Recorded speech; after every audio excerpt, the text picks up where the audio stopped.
கிறிஸ்துவுக்குள் பிரியமானவர்களே, காலைதோறும் கர்த்தரின் வார்த்தை என்ற நிகழ்ச்சியின் மூலம் உங்களுக்கு அன்பின் வாழ்த்துக்களை நான் தெரிவித்துக் கொள்ளுகிறேன். இன்றைய நாளிலும் கூட ஏசாயா 48ஆம் அதிகாரம் 14ஆம் வசனம், நீங்கள் எல்லோரும் கூடி வந்து கேளுங்கள், கர்த்தருக்கு பிரியமானவன் அவருக்கு சித்தமானதை பாபிலோனில் செய்வான். ஏற்கனவே நாம் தானியேலை பற்றி ரொம்ப பார்த்துருக்கிறோம். கர்த்தருக்கு பிரியமானவனாக தானியேல்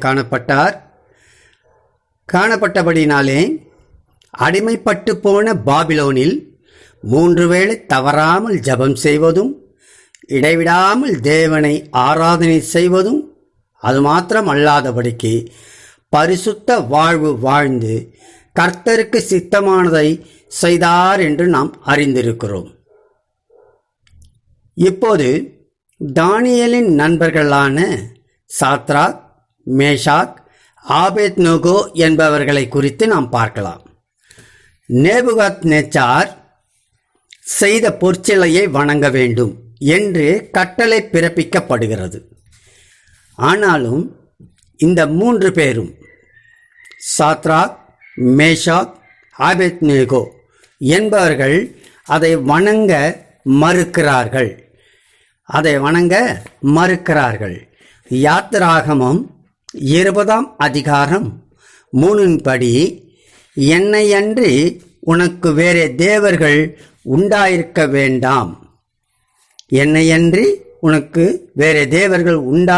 வேண்டாம் என்பதை நினைவு கூர்ந்தவர்களாகத்தான் அவ்விதமாக அவர்கள் செயல்படுகின்றார்கள். மிக அருமையாக இல்லைங்களா? வணங்க மாட்டோம் என்று சொல்லி அவர்கள் செயல்படுகிற காரியத்தை பார்க்க முடிகிறது. அதே தானியேல் 3ஆம் அதிகாரம் 17ஆம் வசனம் சொல்றாரு. என்ன அருமையா இருக்கு பாருங்க. நாங்கள் ஆராதிக்கிற எங்கள் தேவன் எங்களை தப்புவிக்க வல்லவராய் இருக்கிறார். அவர் எரிகிற அக்கினி சூளைக்கும் ராஜாவாகிய உம்முடைய கைக்கும் நீங்களாக்கி விடுவிப்பார் என்று அவர்கள் சொல்லுகிறார்கள். அந்த 3 பேரும் இல்லைங்களா? ஏன்னாக்கா வணங்காதவர்கள் அக்கினி சூளையிலே போடப்பட வேண்டும் என்பது கட்டளை. எனவே அழகாக சொல்லுகிறார்கள், அவர் நீங்கள் விடுவிப்பார் என்று மிக அருமையாக திட்டமாக சொல்லுகிறார் இல்லையா? நாங்கள் நீர் நிறுத்தின பொற்சொலியை பணிந்து கொள்வதும் இல்லை என்று திட்டவட்டமாக சொல்கிறார்கள். காரணம் என்னவென்றால் 132 ஆண்டுகளுக்கு முன்பதாக ஏசாயா தீர்க்கதரிசியினால் உரைக்கப்பட்டதை நினைவு கூர்ந்தார்கள். எப்படி?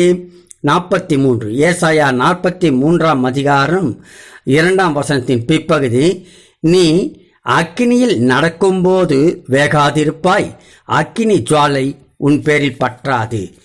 இந்த வார்த்தைகளை அவர்கள் உறுதியாய் பற்றி கொண்டார்கள்.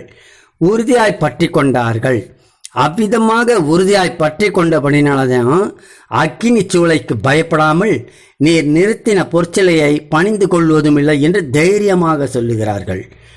அவ்விதமாக சொல்லப்பட்ட வேளையிலே நாம் எல்லோரும் அறிந்ததுதான், அக்கினி சூளையின் நடுவிலே 4 பேர் உலாவுகிறார்கள். 3 பேரோடு கூட தேவன் உலாவி அவர்களை தப்புவிக்கிறார் இல்லைங்களா?